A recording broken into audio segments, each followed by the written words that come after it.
आज की क्लास में हम पढ़ेंगे एको के बारे में। एको का मतलब क्या है? जब आवाज़ गूंजती है, बार बार आवाज़, हमारी ही आवाज़ या सेम साउंड बार बार अगर गूंजती है, रिपीट करती है, तो उसे हम कहते हैं एको। यानी कि अगर मैं लिख दूँ यहाँ पे repetition of same sound again and again after some time interval is known as echo. इसे हम कहते हैं एको। ठीक है, तो ये एको की फॉर्मल डेफिनेशन थी। अब मैं आपको समझाता हूँ। कभी भी आप शाउट करो या क्लैप करो किसी भी रिफ्रैक्टिंग ऑब्जेक्ट के सामने। मान लीजिए कि मैं आपके सामने एक रिफ्रैक्टिंग ऑब्जेक्ट बनाता हूँ। लेट्स सपोज ये है रिफ्रैक्टिंग ऑब्जेक्ट। ठीक है, अब अगर यहाँ पे आप शोर करते हो या फिर आवाज़ करते हो या क्लैप करते हो, ठीक है, तो इससे टकराने के बाद साउंड जो है वो बार बार आपकी तरफ रिपीटेड आएगी। इसी को हम कहते हैं echo.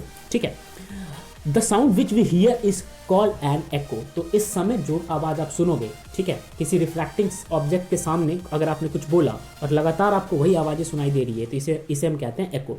The sensation of sound persist in our brain for about 0.1 second. और 0.1 सेकेंड तक हमारे ब्रेन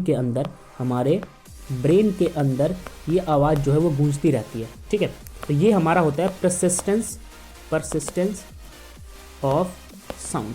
ठीक है, कि इतनी देर तक आपको वो आवाज़ जो है आपके ब्रेन में सुनाई देगी। अच्छा, अगर आप किसी दूर दराज से एको को सुनना चाहते हो, कोई ऑब्जेक्ट ऐसा है, कोई रिफ्लेक्टिंग ऑब्जेक्ट ऐसा है जो बहुत दूर है, जैसे पहाड़ है वो बहुत दूर है, ठीक है, अब आपने कुछ बोला, आवाज़ पहले पहाड़ से टकराएगी फिर वापस आप तक आएगी आपकी आवाज़। ठीक है, तो इस केस में होगा क्या? इस केस में आवाज़ को आने में थोड़ा समय लगेगा, और अगर आवाज़ को आने में समय लग रहा है तो वो डिले जो है वो कम से कम 0.1 सेकेंड का होना चाहिए। ठीक है, तो सपोज़ कीजिए कि आप यहाँ पे खड़े हैं, पहले मान लेते हैं, सपोज़ करते हैं कि आप इस पॉइंट पे खड़े हो। लेट्स सपोज़ एक आपको पर्सन बनाते हैं यहाँ पे। ठीक है, तो ये एक पर्सन है। ठीक है, ये पर्सन यहाँ से बोल रहा है, ये माउंटेन है।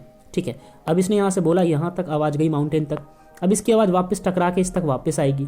ठीक, तो वापस आने में इसको टाइम लगेगा, तो ये टाइम ना 0.1 सेकेंड का होना चाहिए मिनिमम, एट लीस्ट। ठीक है, अगर ऑब्जेक्ट जो है वो डिस्टिंक्ट है, सॉरी, ऑब्जेक्ट है डिस्टिंक्ट का मतलब होता है स्मॉल। ठीक है, ऑब्जेक्ट अगर बहुत करीब है तब आवाज़ होनी चाहिए, तब समय लगना चाहिए 0.1 सेकेंड का।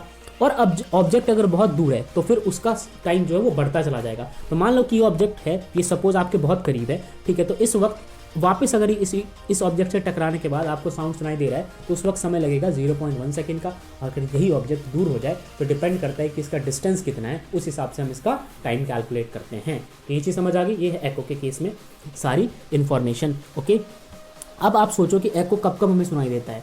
देखो, जब कभी भी आप माउंटेनियस इलाके में जाते हो और वहाँ पे आप चिल्लाते हो, ठीक है, या फिर वहाँ पे आप कुछ भी साउंड जैसी चीज़ क्रिएट करके देखते हो, तो आपको वहाँ पे एको फील होता है। ठीक है, और उस एको में डिले होगा, और डिले होगा यानी कि जो ऑब्जेक्ट जहाँ से चीज़ें रिफ्लेक्ट हो रही है वो है दूर, यानी कि वो है फार पॉइंट पे। ठीक है,